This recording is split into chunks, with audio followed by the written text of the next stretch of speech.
You're listening to Red Pill 78. I am the corruption detector, and this is your Red Pill news. First off, we had a big day with this Michael Cohen testimony. The fireworks were popping off. So let's start here with Jim Jordan and his entrance to this little shenanigan. CNN just announced last month that YouTube will be censoring any videos on its platform having to do with 9/11 or conspiracy theories, quote unquote. But this doesn't just stop with us creators. Anyone who's watching this content is probably going to be recorded, stored, and analyzed by the powers that be just for viewing this material in the first place. That's why in times like these, using a VPN is a great idea. Introducing Virtual Shield. It's trusted by many, it's the easiest and fastest to use VPN, and they will never sell your information out to big data. With a click of a button, you change your IP address to a different location, so the internet spies watching you will be thrown into a tailspin. Take a look. What is my IP? Here I am broadcasting from an unknown location, but you can see the last 3 digits of my IP address is 144. All I need to do to mask myself is click Connect in Virtual Shield, give it a moment, and suddenly I'll be in Chicago, Illinois. Check it out. This month, Virtual Shield is offering 35% off all VPN plans and all premium add-ons, including Protection Plus, residential access, monthly maintenance, phone support, and VIP performance plans for as low as $3 per month. And don't forget about IdentiSafe, which allows the customer the ability to block off computer microphone and camera access from any unwanted spies and hackers. For anyone that's paranoid about the government watching or listening to every move they make via computer, IdentiSafe is for them. Don't forget, Virtual Shield is one of the easiest VPNs in the world to use. It's also one of the fastest VPNs, and their no-log policy protects its users from any data breaches. Just go to virtualshield.com/redpill78 and you'll be able to use the special code on the homepage to sign up for free and get 35% off. Democrats don't care. They don't care. They just want to use you, Mr. Cohen. You're their patsy today. They got to find somebody, somewhere, to say something so they can try to remove the president from office. Because Tom Steyer told him to. Tom Steyer, last week, organized a town hall. Guess where? Chairman Nadler's district in Manhattan. 2 nights ago, Tom Steyer organized a town hall. Guess where? Chairman Cummings' district in Baltimore.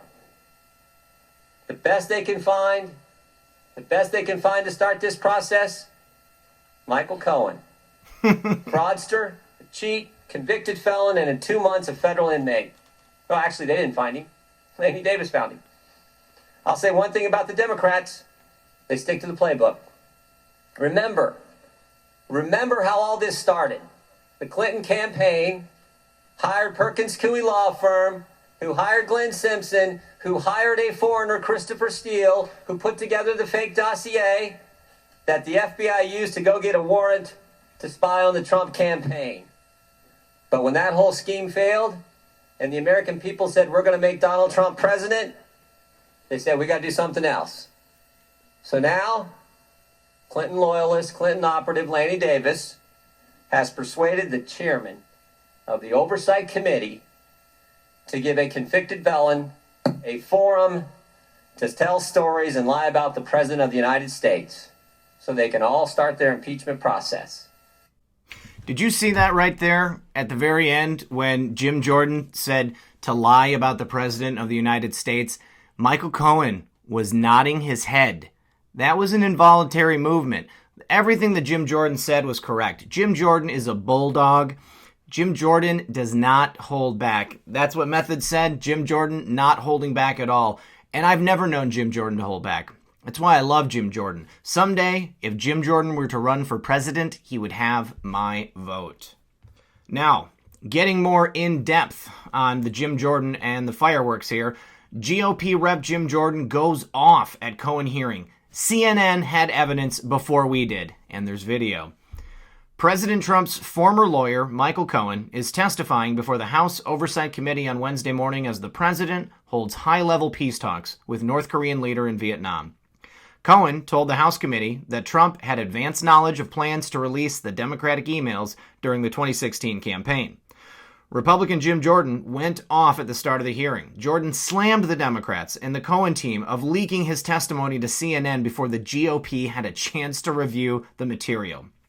Jim Jordan said, "You know who had this material before all the members of the committee? CNN had it before we did. CNN had the evidence before we did. I want to be recognized."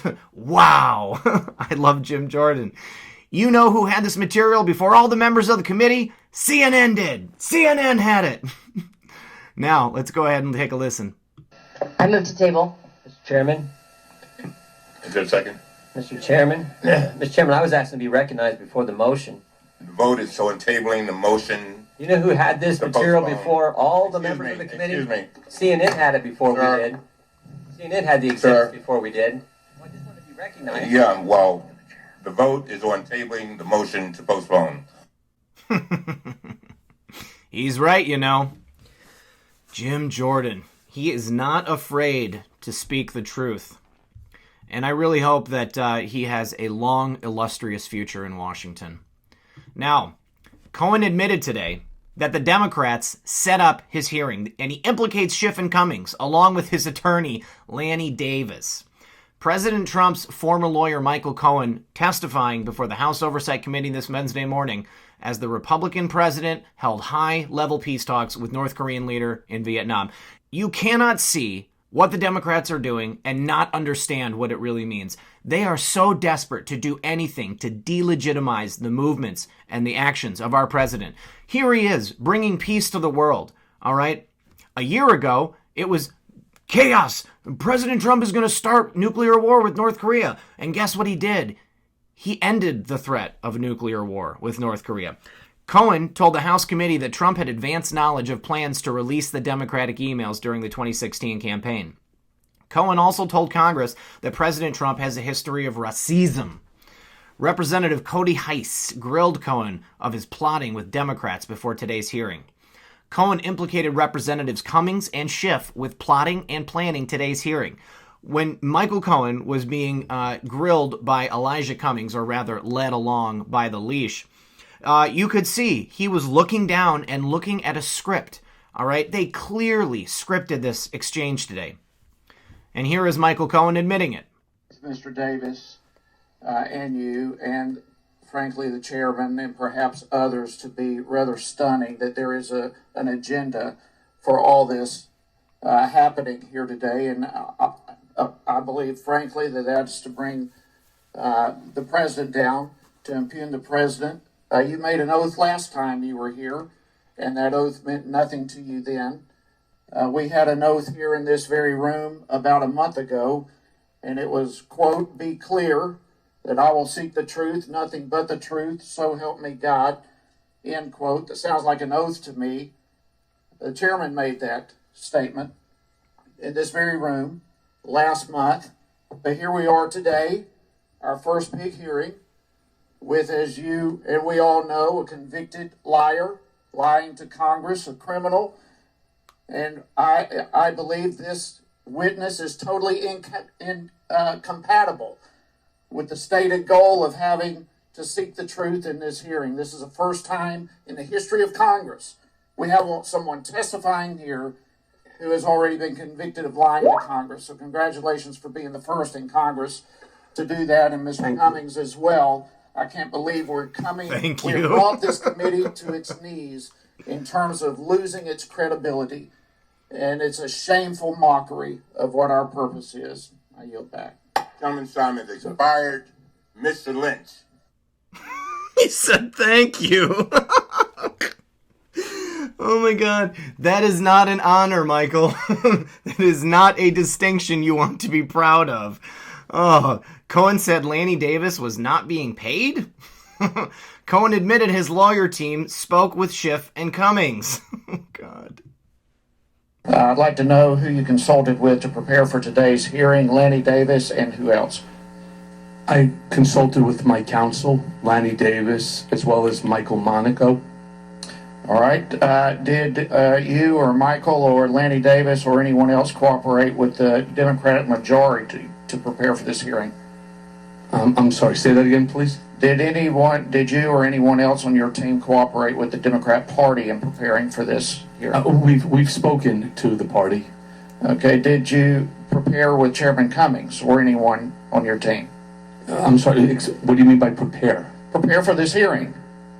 Prepare, I prepared with my counsel. Did you prepare with the Democrat majority or Chairman Cummings? We spoke with Chairman Cummings and the party. With Chairman Schiff? Spoke with Chairman Schiff and his his people as well. Were there any other individuals acting as a liaison for you with the majority party? I'm sorry, sir. What are you saying? Did you have a liaison other than these that you've mentioned who were working with the majority to prepare for this hearing? We spoke with the various individuals that you just raised, yes. Tom Steyer, regarding him or any of his representatives, anyone associated with him, is he or any of them paying Lanny Davis to represent you? Not that I'm aware of. Who is paying Lanny Davis? At the present moment, no one. So he's doing all this work for nothing? Yes, sir. Okay. And I hope so. I kind of doubt it. But how did Lanny Davis come to represent you? Did he approach you or did you approach him? I reached out to Lanny Davis at the recommendation of my former counsel over at McDermott, Will, and Emery, who knew Mr. Davis and Mr. So you reached out to Mr. Davis? I did, yes, initially. Okay. So did you want to testify before Congress or did he urge you to testify here? I was asked to come here, and I am here, sir, voluntarily, because it's my You were decision. asked by who? My question, did he ask you to come here? No, sir. Okay, because he says that he did ask you to come here and that he convinced you, and also that he did the same with Chairman Cummings as well.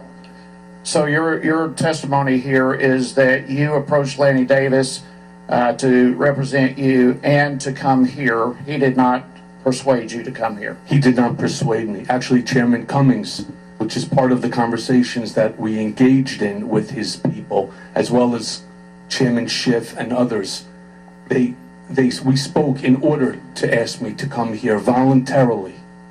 I find the connecting of the dots here with Mr. Davis and you, and frankly the chairman and perhaps others, to be rather stunning that there is an agenda for all this happening here today. And I believe, frankly, that that's to bring the president down, to impugn the president. You made an oath last time you were here. Michael Cohen admitting that he conspired with the Democratic leadership to script his testimony. Unfathomable.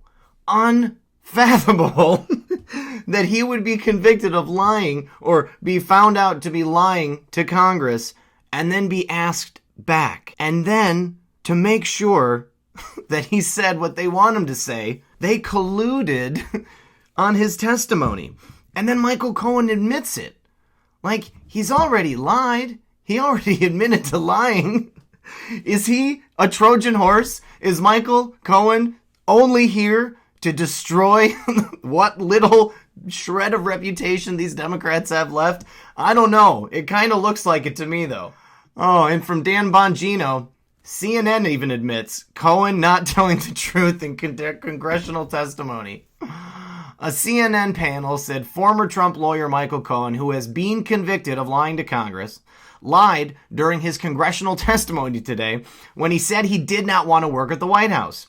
In a fiery exchange between Representative Jim Jordan and Cohen, the congressman asked, "How long did you work in the White House?" "I never worked in the White House," Cohen responded. "That's the point, isn't it, Mr. Cohen? You wanted to work in the White House, but you didn't get brought to the dance." To which Cohen repeatedly denied the claim.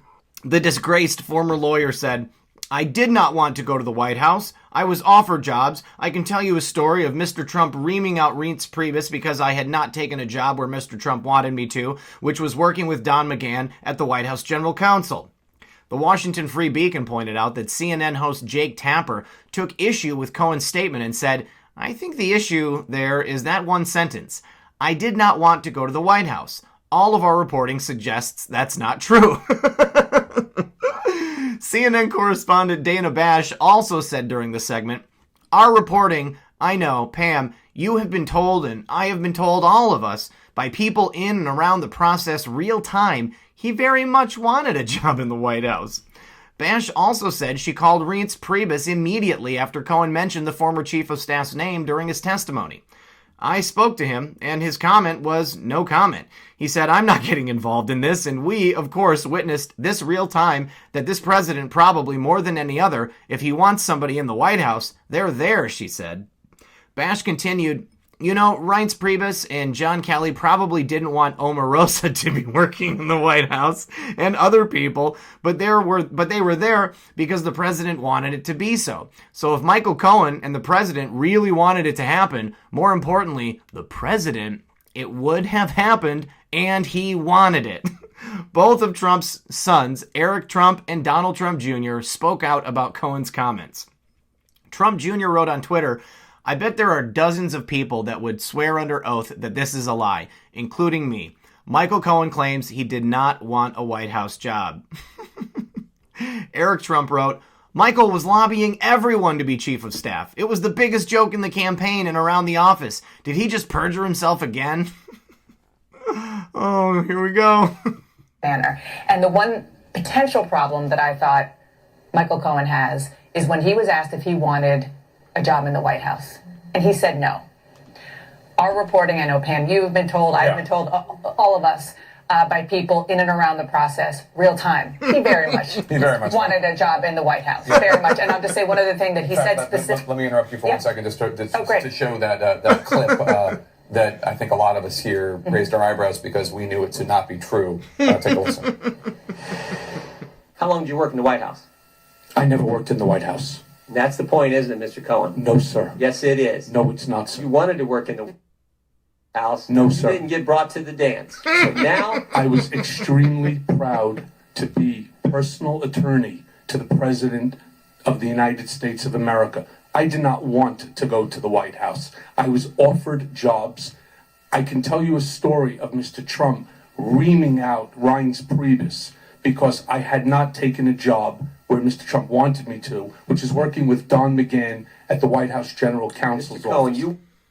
And I think the issue there is that one sentence, I did not want to go to the White House. All of our reporting suggests that's not true. And let me just tell you that after he said that, I reached out to Reince Priebus. I spoke to him, and his comment was no comment. He said, I'm not getting involved in this.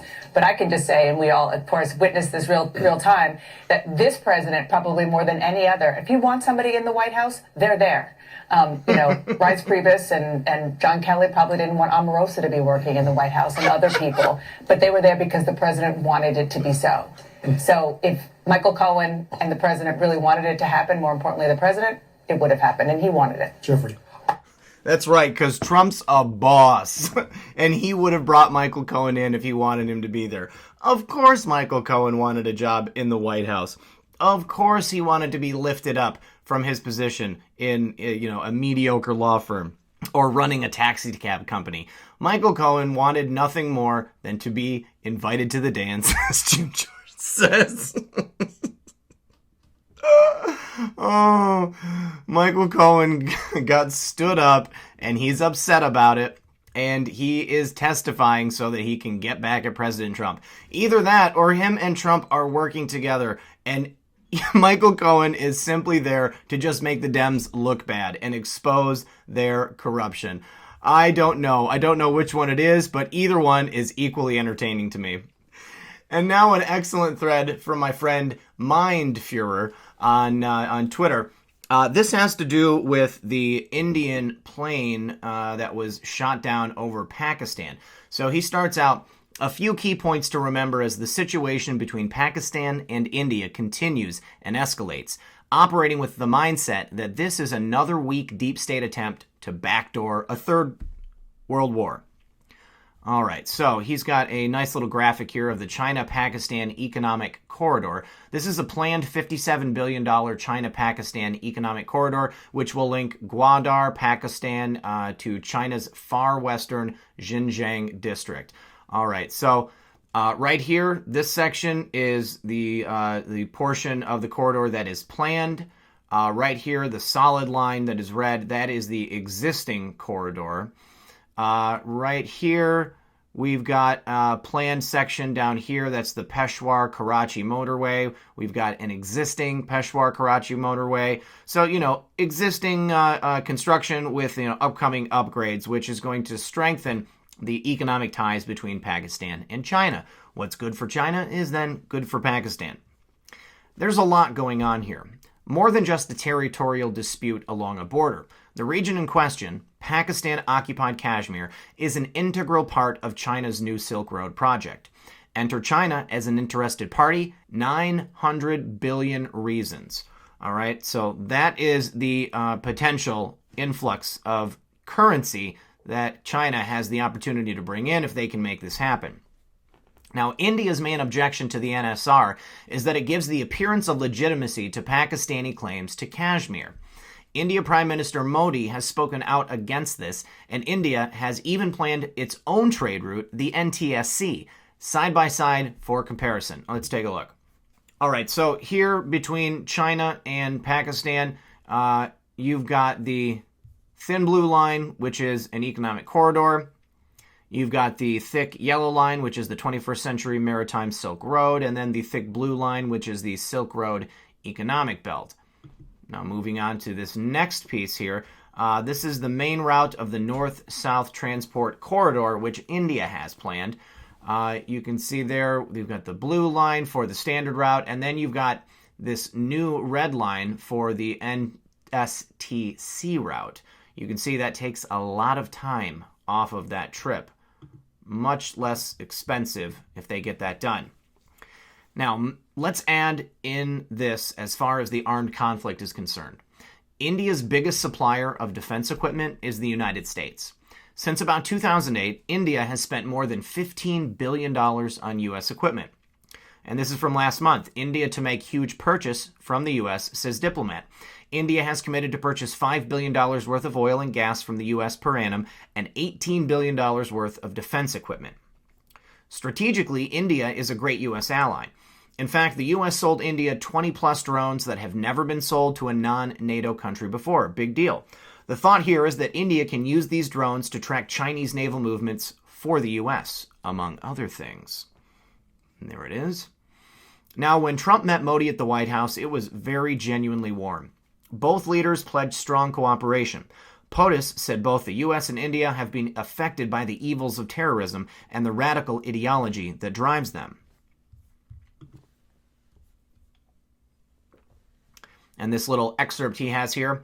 While Trump's relations with some traditional allies had a rocky start, he and Modi appeared to strike up an immediate rapport in their first meeting, exchanging hugs in the White House Rose Garden in front of reporters.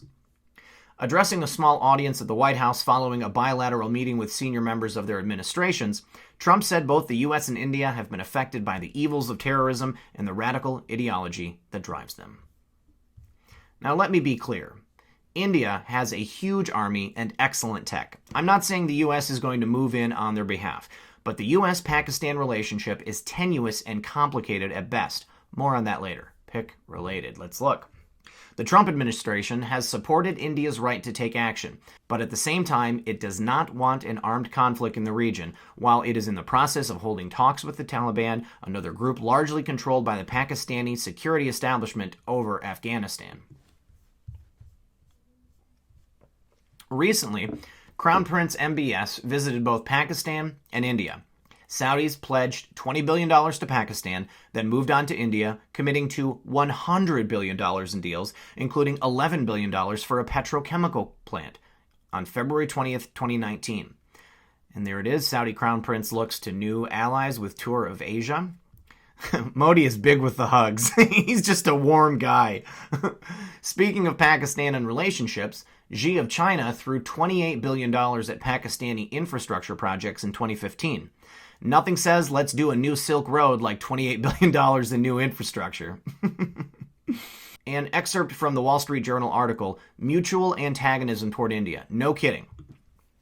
Islamabad and Beijing have been close strategic allies for decades, based on their mutual antagonism towards India, but their economic ties had lagged behind. On Monday, Mr. Xi finalized agreements or broke ground on $28 billion of advanced projects out of the total $46 billion, ranging from upgrading Pakistan's railways to building power plants, said Ahsan Iqbal, Pakistan's planning minister. So we've got Pakistan, India, China, Saudi Arabia, and the United States all with a stake in this. Number 1, 2, 3, and 5 on the top 10 defense budgets of the planet. U.S. and China and Saudi Arabia top the military spending list right there. This excerpt explains it all. Deep international concern that skirmishes between two nuclear-armed powers could quickly escalate to a highly dangerous level, just like North Korea. It's North Korea, Act 2. Same set of circumstances regarding nuclear weapons. The issue of violence remains as a backdrop to Prince Mohammed's visit to the Indian subcontinent. 40 Indian soldiers were killed in a suicide bombing in Kashmir last week. The Pakistani-based separatist group Jaish-e-Mohammed has claimed credit for the attack. The group is among those sponsored. It has been claimed by the Pakistani military and the secret police, ISI, to carry out attacks in India and Afghanistan. The Indian government, which says there is evidence of Pakistani complicity in the lethal blast, has threatened military retaliation. However, the options for Narendra Modi's government are limited, with deep international concerns that skirmishes between two nuclear-armed powers could quickly escalate to a highly dangerous level. One thing that sticks out to me before I wrap this up, the U.S. is on decent terms with all players involved except Pakistan. The Awans are Pakistani. We had Osama hiding there, etc. Now, if you remember, going back to Q Post 71, which was later reposted as Post 77 and Post 486, Awan Group, MB, and Huma. Follow Huma.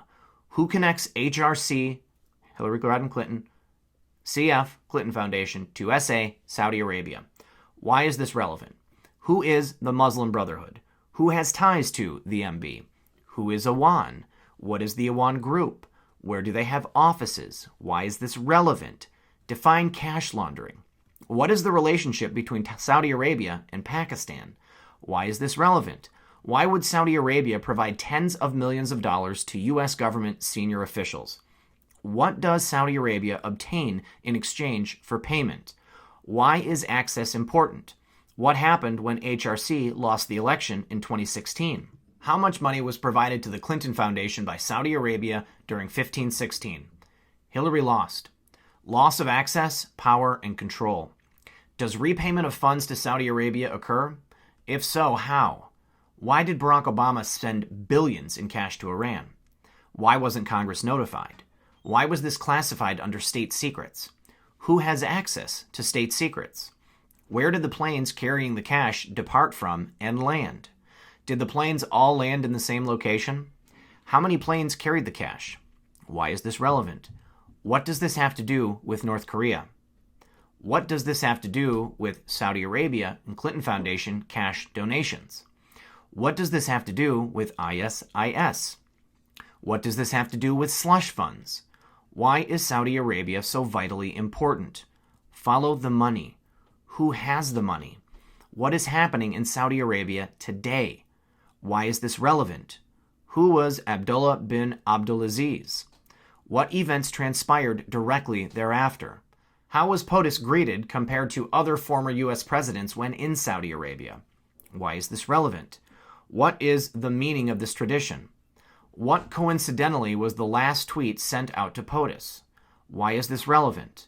Was that an instruction of some kind? To who? Why is this relevant? Where was POTUS when that tweet was sent? Why is that relevant? What attack took place in Saudi Arabia as operations were undertaken? Flying objects. What U.S. operators are currently in Saudi Arabia? Why is this relevant? Questions provide answers. Alice in Wonderland. And then in post 486, U.S. suspends security aid to Pakistan. So, and Anon asks, Q, is this article tied to the Awan scandal? It'd be the $900 million in security aid to Pakistan that was suspended. Coincidence? Who received the stolen intel? And who paid who? Perhaps the situations we are seeing now, if properly navigated, will lead to the eventual Pakistan leadership change referenced in QAnon Drop 228. That's more or less how North Korea worked out. There was one recently, but pre-QAnon in summer of 2017. Worldwide leadership change. USA leadership change. Saudi Arabia leadership change. Germany leadership change. Pakistan leadership change. 40,000 feet. 8, 7, 6, 5. Q. Now, Mind Fuhrer continues, per CNBC, India is a huge and growing market for oil imports.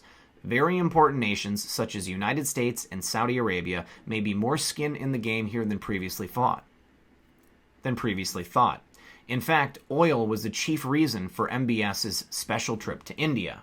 Attractive market for oil. Another challenge facing India is higher oil prices. As an importer of oil, the rise in oil prices will dramatically increase India's current account deficit. However, India's growing middle class and strong economic growth market makes it an attractive market for oil-producing nations like the U.S. and Saudi Arabia. Foreign policy experts say it is one of the underlying reasons Saudi Crown Prince Mohammed bin Salman made a special trip to New Delhi, India last week as part of his Asia tour to meet with Modi and the Indian government. All right, and that's where it ends. I thought that was an excellent thread. It was brilliantly put together, very succinct. My friend here did a great job, really pulled some excellent sources together. And this is something that I was thinking about this week when I heard that plane went down, that the Pakistanis shot it down. The first thing I thought was Pakistan leadership change. So I'm really glad that he did this, and I'm really glad I was able to cover it. Now next, my friend Reincarnated over on Twitter put together this graphic, or maybe he compiled this graphic from the board. But these are a compilation of all recent, no-trip, and multiple ID posts from our favorite Anon. So very recently, there has been these test posts going on. So same ID, right here. We can see that we've got the trip code there. POTUS is currently evaluating legal options regarding executive order. Watch the news. How can anyone support such evil? With regard to the bill that was put forward to save children, it was voted down.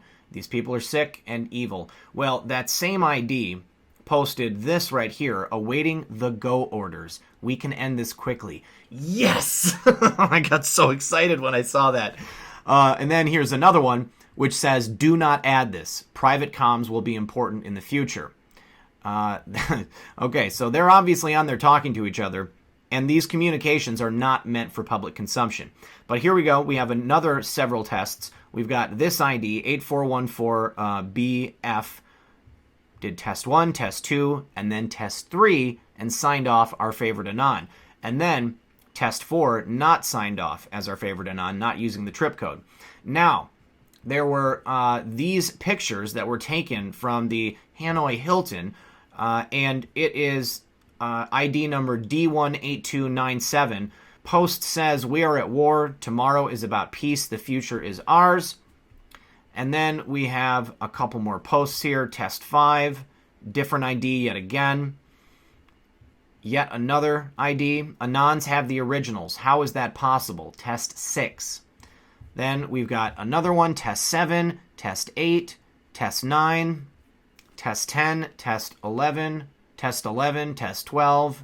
All right, so what does that mean? Obviously, we have multiple devices testing comms, not only for public consumption, but also testing comms with each other, making sure that everyone has the ability to post as needed.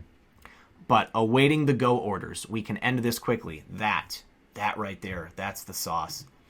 All right, so now back to these photos that were posted. Turns out that this is the guy who posted those photos, Derek Wallbank. He says, I found a side door that wasn't blocked off, and when I went through, I took some photos. I'm a 6'2" bald American dude wearing 2 press credentials. So Anywho, here it is, what appears to be the dinner table set for Donald Trump and Kim Jong-un. Now, so we can see here, these are the pictures that were on the board. But what's interesting is that it was this guy, Derek, that took the pictures and not our favorite Anon or anyone on the team. And that was the question that was asked. Anons have the originals. How is that possible?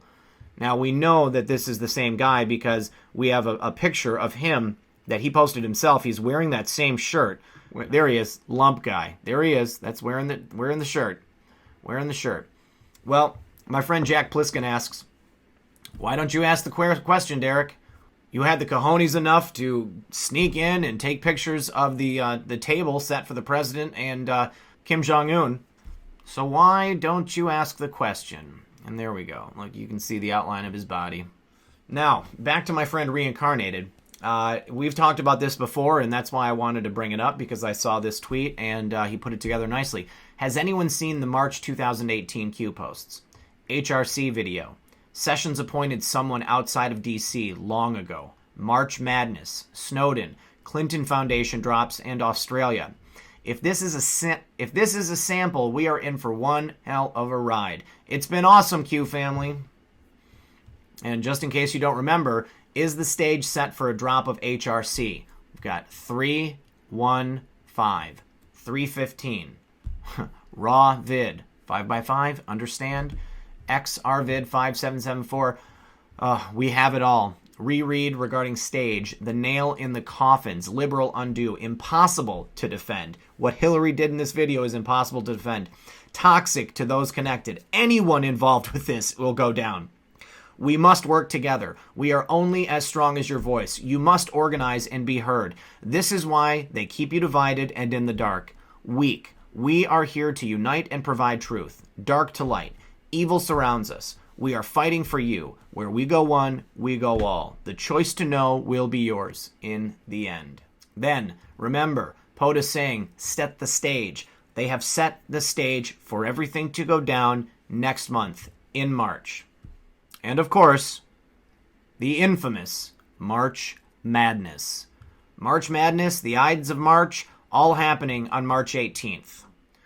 All right, so you guys know that for some time, we've been discussing the fact that March is going to be a big month. We had all those clues from our favorite Anon in the past, going back a year, telling us that March was going to be the time, March Madness, all right? And I was talking about this the other day. We've been talking about it leading up to this. And with the post that we got yesterday saying that it's going to be historic, planned long ago, -21, so T-minus 21. Within the next 21 days, big happenings are going to take place.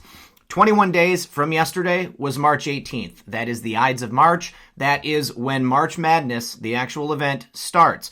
Now, we also had from the post yesterday, or that I was just talking about, saying the information that I talked about before about March 15th. And we had the proof with the watch showing March 15th, 315. Now, on the line with us right now is my good friend Gigi.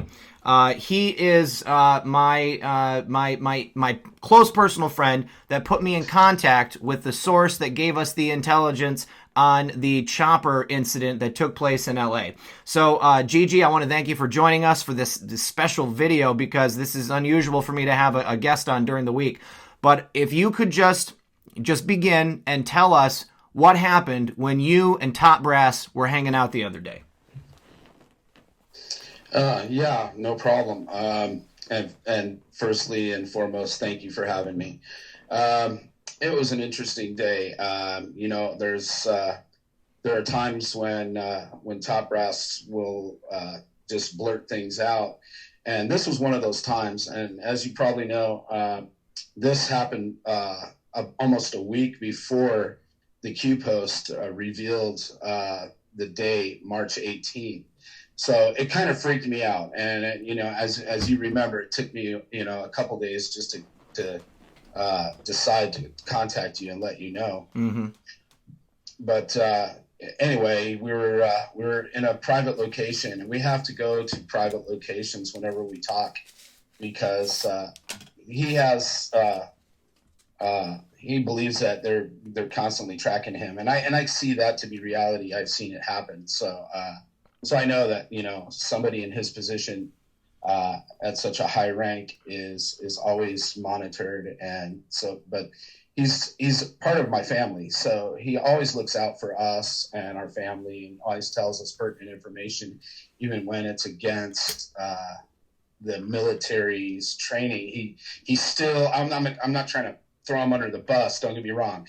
He alludes to things so that he doesn't actually he alludes to things, he tells me things. And in this particular time, I was mentioning something about the helicopter drills.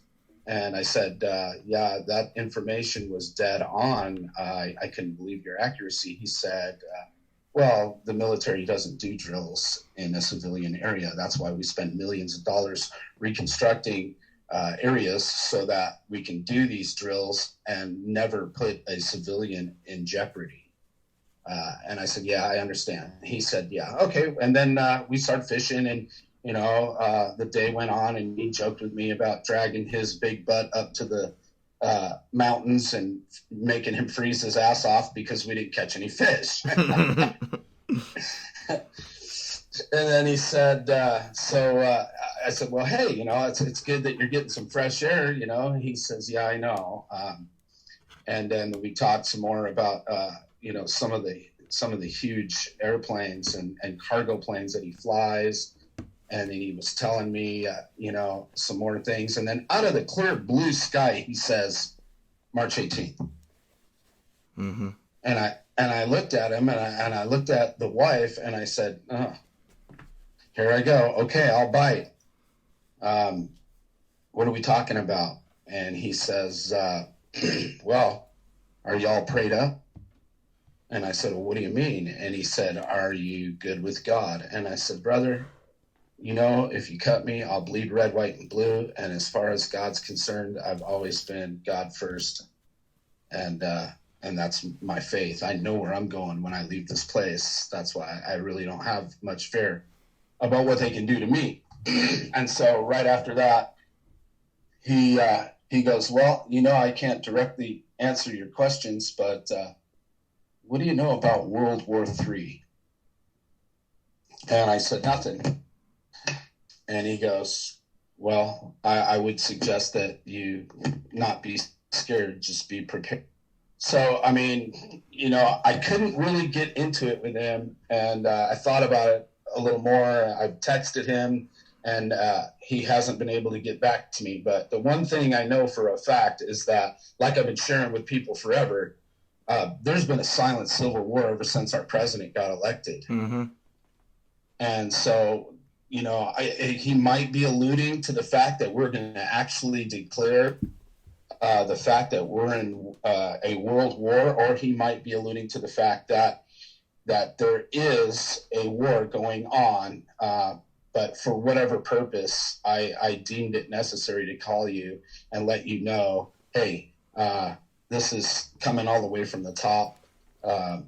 Some of our people are being told that we're going to go to DEFCON 3 on the 18th of March. And that very reason right there is why I didn't want to come out and just say it right away. Because it's a big thing. It's a big responsibility. I don't want anybody to freak out. But the more that I've been thinking about it, and now that, we got this post from Q directly pointing to that date yesterday, it really just made me think, what's going to happen? If in the, the middle of March right there, we're going to have that release of the HRC video, and we're going to have the beginning of the arrests that we have been waiting to see for so long. What wouldn't the deep state do to take the focus off of themselves? They would be completely willing to have some type of event like that. It's just like we were talking about the Plan Z with the Guatemalan House of Culture. Releasing a biological or releasing, some type of, FF nuclear event. They would totally be willing to do that in order to turn it around and control the news cycle, even if it meant, millions of people had to be sacrificed. But as we were saying when we were talking about it the other night, when it comes down to it, and I think that Top Brass alluded to this too, when it comes down to it, as long as you are at peace, as long as you know God, then there is not anything that can harm us. We have got to have faith in whatever God's plan is. I want to trust the plan that we see unfolding before us. I believe that there are contingency plans on contingency plans on contingency plans. And as it was said right here, this was planned a long time ago. So they may have some type of a plan like that, but I really do believe that we're going to be safe no matter what happens. Yeah, and I agree. I no matter what happens, this is God's will. And there again, Hugh reiterated that by the very next post, talking about putting on the armor of God. Yes. And that's a really familiar scripture to me, the sword of the word. So, I mean, if that doesn't provoke people to get into the word of God, I don't know what does. That's all we really have in this world is our faith. Mm-hmm. And you can clearly see that this is not just a civil war between a Democratic Party and a Republican Party, but you can clearly see that, this is a war against evil. And like it says in Ephesians, we war not against flesh and bone, but these are wars that persist against principalities and the rulers of this planet, the dark places of this planet. Yes. I probably tore that scripture all up. Even just. It's a spiritual war, brother. That's where we're at. That's where we're at. All right. Well, Gigi, thank you so much for calling in, because I really did not feel like I was going to do it justice just by, spouting that off myself. I needed you to be here with me to do this. And I love you, brother. Thanks for coming. I love you, brother, and it's been a pleasure, just like it is being a part of this movement. And I thank you for all you do. And you'll be hearing from us on your Patriot supplies, because, don't be scared. Be prepared. That is a really smart thing to do right now. You never know. I can foresee probably some power outages. Just like we foretold the 911 failure, we know there's some things coming down. So yes, sir. It doesn't hurt to be prepared. Thank you very much, brother. I love you. All right, brother. We'll talk to you soon. Peace. All right. Well, that was pretty intense, you guys. I've been sitting with that for several days now, and I wouldn't have felt right if I didn't bring it to you. And the only reason I felt like I could was because, again, it was the same source as the guy who gave me the information about those helicopters and what happened at the Guatemalan House of Culture. So I really hope that everyone stays safe, you stay vigilant, and keep your eyes open. And if you see something, say something. Now, we're going to end tonight with a tweet from my friend Methods. This is some footage from the summit today between Donald Trump and Kim Jong-un. Let's take a listen. And as I've said many times, when I say it to the press, I say it to anybody that wants to listen, I think that your country has tremendous economic potential, unbelievable, unlimited. And I think that you will have a tremendous future with your country, a great leader. And I look forward to watching it happen and helping it to happen. And we will help it to happen. 우리 여러 번 제가 얘기를 했고 또 언론들한테도 제가 여러 번 했습니다만은 저는 조선이 엄청난 경제적인 잠재력을 가지고 있다라고 그렇게 생각합니다. 그리고 앞으로 큰 성공을 이룰 거로 생각합니다. 위대한 지도자 밑에서 아주 잘할 거로 생각합니다. 그리고 앞으로 그러한 성공을 저는 계속 보게 되기를 기대하고 있습니다.